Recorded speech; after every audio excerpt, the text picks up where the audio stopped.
Сооротуучу Кудай. 13-июнь.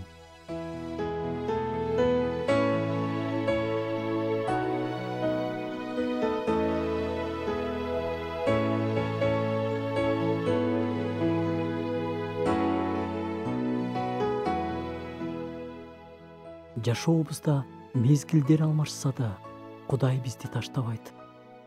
Эски Осуятта жазылган Жакыптын 12 уулунун бири Жусуптун жашоосун эстеп көрөлүчү. Жусуп башынан 4 мезгилди өткөрдү. Атасынын үйүндө эркелеп жашады. Анан ал Патифардын үйүндө кулчулукта болду. Андан кийин ал башка бирөөнүн күнөөлүү каалоолорунун айынан зынданга түшүп калды. Анан акыркы мезгил фараондун үйүндө жогорку даражадагы кызматта болду. Ал мезгилдердин ар биринде ар башка кийим кийген.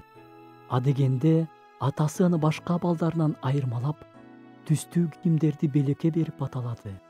Патифар ага кулдун кийимин кийгизди. Зындандын башкаруучусу ага туткундун кийимин берди. Ал жактан чыкканда фараон ага кымбат балуу кийим кийгизди.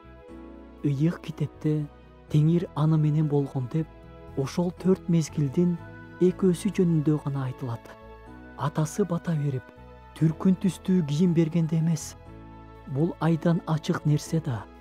Анын жашоосунда азаптуу күндөр башталганда, кулчулукта жана зынданда жатканда, Теңир анын жанында болгону баса белгиленип жазылган.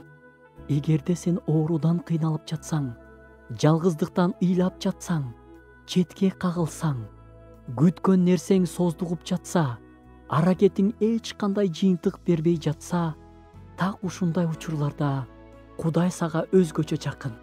Ушуну эсиңден чыгарба.